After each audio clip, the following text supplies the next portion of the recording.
আসসালামু আলাইকুম প্রিয় শিক্ষার্থীরা, সবাইকে স্বাগতম জানাচ্ছি টেকনিক ইজি এডুকেশনের পক্ষ থেকে। আমি হাবিবুল্লাহ।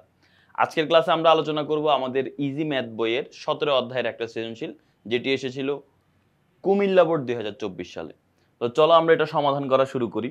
আমরা এখানে দেখতে পাচ্ছি যে আমাদের এই জায়গার মধ্যে একটা গণসংখ্যা নিবেশন সারণী দেওয়া আছে, খুবই ভালো কথা।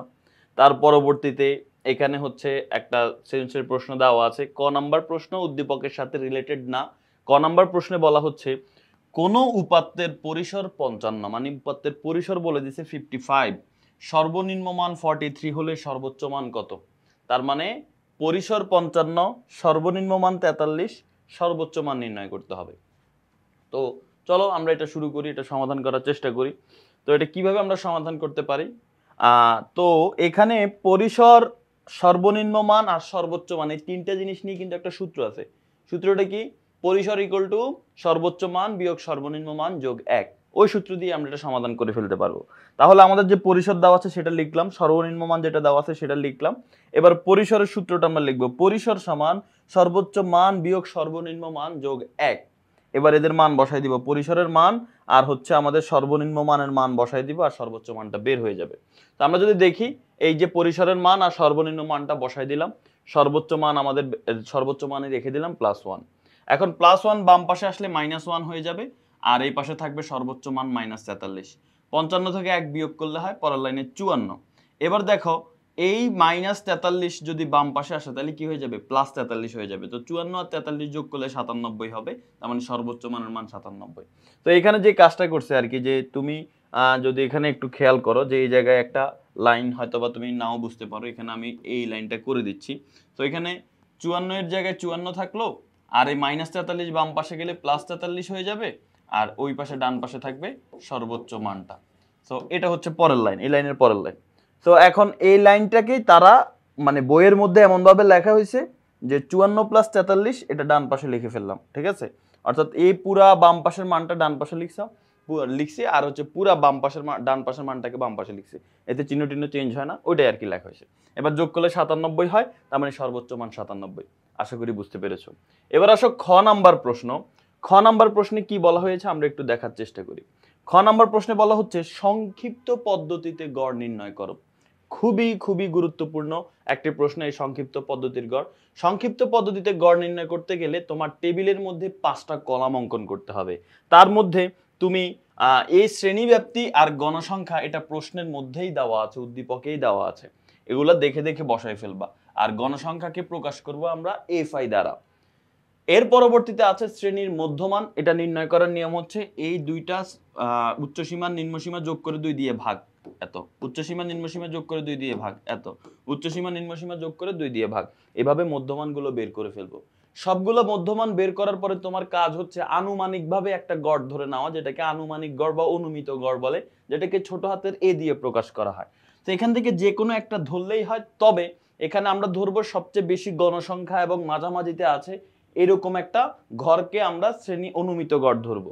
তো দেখো এখানে সবচেয়ে বেশি গণসংখ্যা হচ্ছে 18, এবং এটা মাঝামাঝিতেই আছে মোটামুটি। তার মানে এই বরাবর যে মধ্যমানটা আছে এই 65.5, এটাকেই আমরা অনুমিত গড় বা আনুমানিক গড় ধরবো, যেটাকে এ দিয়ে প্রকাশ করছি। ওকে, তাহলে আনুমানিক গড় হয়ে গেল। এবার আসো ধাপ বিচ্যুতি। ধাপ বিচ্যুতি নির্ণয়ের ক্ষেত্রে তুমি এখানে যে সূত্রটা দেখতে পাচ্ছ, ধাপ বিচ্যুতিকে ইউআই দ্বারা প্রকাশ করা হয়। এই সূত্রটা হচ্ছে xi - a divided by h। xi কি? xi হচ্ছে প্রত্যেক শ্রেণীর xi দেওয়া আছে। আর a কি? a হচ্ছে 65.5। আর h কি? h হচ্ছে শ্রেণী ব্যবধান। শ্রেণী ব্যবধান হচ্ছে এই 51 থেকে যে কোনো শ্রেণীর নিম্নসীমা থেকে তার আগের শ্রেণীর নিম্নসীমা বিয়োগ করলে যত হবে সেটা হচ্ছে h। তার মানে h এর মান কি হবে সেটাও আশা করি বুঝতে পেরেছো। এই মানগুলো বসাই দিলেই তোমার এই মানগুলো চলে আসবে। তাছাড়া আরেকটা শর্টকাট পদ্ধতি আছে, সেটা হচ্ছে যেই শ্রেণীতে তুমি হচ্ছে এ ধরছো, যেই শ্রেণী বরাবর তুমি আনুমানিক গড় ধরছো, ওই শ্রেণী বরাবর ধাপ বিচ্যুতি দিবা 0।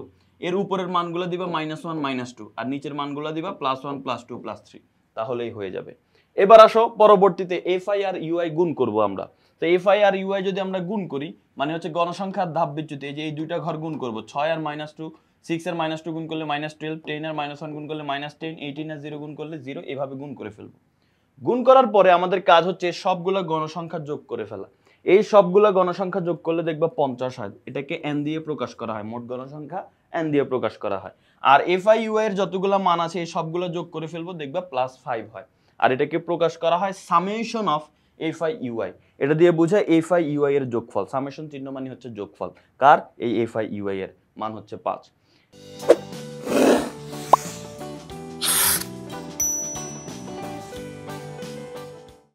এবার আসো আমরা আমাদের গড়ের সূত্রে চলে যাব। গড় নির্ণয় সূত্র আমরা সবাই জানি যে x বার সমান a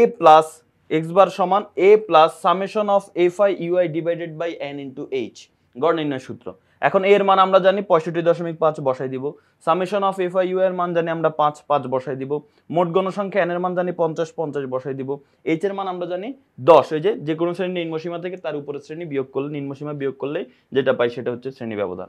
এবার ক্যালকুলেট করে ফেলো। 5 আর 10 গুণ করলে 5 10 50, 50 কে 50 দিয়ে ভাগ করলে হবে 1, 1 এর সাথে 65.5 যোগ করলে 66.5। তাহলেই কিন্তু সমাধানটা হয়ে গেল। আশা করি বুঝতে পেরেছো, এটাই হচ্ছে আমাদের সংক্ষিপ্ত পদ্ধতির গড়। এবার আসো গ নাম্বার প্রশ্ন। এখানে বলা হচ্ছে বর্ণনা সহ অজীব রেখা অঙ্কন করো। তো অজীব রেখা কিভাবে অঙ্কন করে সেটা আমরা দেখব। তবে অজীব রেখা অঙ্কন করতে গেলে আমাদের একটা টেবিল লাগবে। সেই টেবিলটা হচ্ছে এইটা। এখানে তোমাকে শ্রেণীব্যাপ্তের গণসংখ্যা প্রশ্নে যা যা দেওয়া আছে তা লিখে ফেলবা। আর ক্রমযোজিত গণসংখ্যা তোমার নির্ণয় করতে হবে। ক্রমযোজিত গণসংখ্যা নির্ণয় করার নিয়ম হচ্ছে প্রথম শ্রেণীতে গণসংখ্যা যত হবে ক্রমযোজিত গণসংখ্যা ততই হবে। এরপর থেকে কোনাকুনি ভাবে হিসাব করবে। এই 6 আর 10 হিসাব করলে কত হয়? যোগ করলে কত হয়? 16। 16 আর 18 যোগ করলে কত হয়? 34। 34 আর 8 যোগ করলে কত হয়? 42। 42 আর 5 যোগ করলে কত হয়? 47। 47 আর 3 যোগ করলে 50। তো এইভাবে কোনাকুনি যোগ করে তুমি হচ্ছে মানগুলো বসাবে। এই যে 6 প্রথম ঘরে গণসংখ্যা যত ততই হবে ক্রমযোজিত গণসংখ্যা। এরপরে কোনাকুনি 6 এর সাথে এই 10 যোগ করলে 16, 16 এর সাথে 18 যোগ করলে 34। এইভাবে হচ্ছে তুমি এটা নির্ণয় করে ফেলবা। আচ্ছা, এবার ছক কাগজ গ্রাফ পেপার অঙ্কন করতে গেলে আমরা জানি আমাদের দুইটা অক্ষ লাগে। একটা হচ্ছে এক্স অক্ষ আর একটা হচ্ছে ওয়াই অক্ষ। এক্স অক্ষ বরাবর আমরা শ্রেণীর উচ্চসীমা বসাবো, ওয়াই অক্ষ বরাবর ক্রমযোজিত গণসংখ্যা বসাবো। আর এক্স অক্ষের নাম দিব এক্স ও এক্স প্রাইম, ওয়াই অক্ষের নাম দিব ওয়াই ও ওয়াই প্রাইম। ওকে, ভালো কথা বুঝলাম। এখন কি করব? এখন আমাদের কাজ হচ্ছে এই এক্স অক্ষ বরাবর যে শ্রেণীর উচ্চসীমাগুলো বসাবো সেগুলো আসলে কোথা থেকে পাবো। এই যে আমাদের টেবিলটা আছে, এই টেবিলের মধ্যে তুমি যদি একটু ভালোভাবে খেয়াল করো, এখানে শ্রেণীর উচ্চসীমাগুলো বলা আছে 50, 60, 70, 80, 90, 100। এগুলো হচ্ছে উচ্চসীমা। ডান দিকের মানগুলো উচ্চসীমা, বাম দিকের মানগুলো নিম্নসীমা। তবে উচ্চসীমা আমরা একটা এক্সট্রা লিখবো। কোনটা? এই যে 50, 50-এর আগে কোনো উচ্চসীমা থাকলে সেটা কত হইতো? আমরা দেখতে পাচ্ছি 70, তার আগে 60, তার আগে 50, তার মানে এর আগে থাকলে সেটা হইতো 40। তার মানে 40 থেকে 100 পর্যন্ত আমরা লিখবো। তো চলো আমরা আমাদের এই যে এখানের মধ্যে 40 থেকে হিসাব শুরু করব। দেখছো, প্রথমে 5 ঘর গ্যাপ রাখবো, রেখে 40-এ একটা বিন্দু দিব। এরপর 50। এখন 40 থেকে 50-এর মধ্যে ব্যবধান হচ্ছে 10, মানে আমি 10 ঘর পরে 50-এ দাগ দেওয়া উচিত। বাট আমি দেখো 40 থেকে 50-এ 5 ঘর পরে দাগ দিয়ে ফেলছি, কারণ এখানে জায়গা হবে না। এই জন্য আমরা এক ঘরকে 2 2 করে হিসাব করছি। তার মানে 5 ঘর গেলে 10 ঘর হয়ে যাবে। এক ঘর গেলে 2 ঘর চলে যাওয়া হচ্ছে, আমরা এটা ধরে নিব। তো 5 ঘর গেলে 10 ঘর হয়ে যাবে। আবার 50 থেকে 5 ঘর গেলে 10 ঘর বেড়ে 60 হবে। এরকম 100 পর্যন্ত আমরা লিখব। আর এটা আমরা বলেও দিব, দেখো এক্স অক্ষ বরাবর প্রতি বর্গ ঘরকে 2 একক ধরে শ্রেণীর উচ্চসীমাগুলো বসাইলাম। আবার ওয়াই অক্ষে বসাবো ক্রমযোজিত গণসংখ্যা। আমাদের সর্বোচ্চ ক্রমযোজিত গণসংখ্যা হচ্ছে 50, তার মানে 50 পর্যন্ত আমাদের দাগ দিতে হবে। এখানেও আমাদের 50টা দাগ দিতে গেলে ছক অনেক লম্বা হয়ে যাবে। তো এখানেও আমরা এই যে 0 থেকে শুরু করব। 0 থেকে 5 ঘর উপরে উঠলেই 10 লিখে দিব, 5 ঘর উপরে উঠলেই 20 লিখে দিব। অর্থাৎ প্রত্যেক ঘরকে এখানে 2 একক করে ধরে নিচ্ছি। এক ঘর গেলেই 2 বেড়ে যাবে, এক ঘর গেলেই 2 বেড়ে যাবে। তো 5 ঘর গেছে 10 বেড়ে গেছে, আরো 5 ঘর গেছে 20 হয়ে গেছে, আরো 5 ঘর গেছে 30 হয়ে গেছে।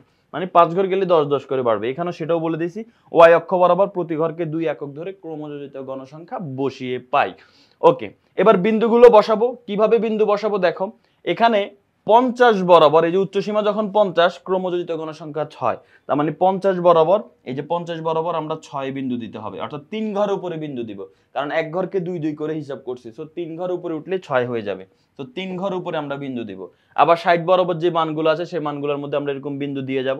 47-এ মান বসাইতে তোমার একটু ঝামেলা মনে হইতে পারে, কারণ এটা একটা বিজোড় সংখ্যা। যখন এক ঘরকে 2 করে ধরো তখন বিজোড় সংখ্যা বসাইতে একটু অনেকের কাছে কনফিউশন থেকে যায় অনেকের। তো সেটা কি, 47-এ যদি মান বসাইতে চাই আমরা কয় ঘর উপরে বসাবো বলো তো? আমরা যদি 22 ঘর 23 ঘর উপরে বসাই তাহলে 46-এ বিন্দু হয়। দেখো 23 ঘর উপরে, এই যে যেমন এখানে দেখো 23 ঘর হচ্ছে, এটা হচ্ছে 23 ঘর। এই যে দেখো এটা হচ্ছে 23 নাম্বার ঘর। এই যে এইটা, এই বিন্দুটার নিচের বিন্দু অংশটা, এটা হচ্ছে 23 নাম্বার ঘর। আবার উপরেরটা হচ্ছে 24 নাম্বার ঘর। 23 নাম্বার ঘরে বিন্দু দিলে সেটা হবে 46, 46 বিন্দু দেওয়া। আর 24 নাম্বার ঘরে বিন্দু দিলে সেটা হবে 48 বিন্দু দেওয়া। বাট আমি তো দিতে যাচ্ছি 47, এই জন্য 23 আর 24 এর মাঝখানে বিন্দু দিতে হবে। ওকে, বিন্দুগুলো দেওয়ার পরে তুমি এই সবগুলো বিন্দু এইভাবে যোগ করে ফেলবে, এই সবগুলো বিন্দু যোগ করে ফেলবা। তবে ওই যে আগে আমরা এক্সট্রা একটা উচ্চসীমা বের করছি কেন? কারণ এই ছকটাকে এটার সাথে মিলাই দেওয়ার জন্য, এক্স অক্ষের সাথে মিলাই দেওয়ার জন্য এই 40টা আমরা আগে বের করে রাখছি। ওকে, এরপরে তোমাকে এরকম একটা ভাঙা চিহ্ন দিতে হবে। এই ভাঙা চিহ্নটার মিনিং হচ্ছে এই ঘরটা তো শূন্য, ও তো শূন্য, এটার স্থানীয় মানটা হচ্ছে শূন্য। সো এই 0 থেকে 40 পর্যন্ত এখানে তো আসলে 40টা ঘর নাই, আছে নাই, এটা বোঝানোর জন্য এই ভাঙা চিহ্নটা ব্যবহার করতে হয়। তো আশা করি বুঝতে পেরেছো সবাই, এটা খুবই সহজ একটা সৃজনশীল ছিল। তো তোমরা যারা ইজি ম্যাথ বই সংগ্রহ করেছো সবাইকে অভিনন্দন। আর অবশ্যই ভালোভাবে প্রিপারেশন নিবা, বই সংগ্রহ করলেই হবে না। আর যারা এখনো সংগ্রহ করো নাই দ্রুত বইটা সংগ্রহ করে নাও। তো তোমাদের সাথে দেখা হবে নতুন আরো একটি পর্বে। সবাই ভালো থাকো, সুস্থ থাকো। আল্লাহ হাফেজ, আসসালামু আলাইকুম।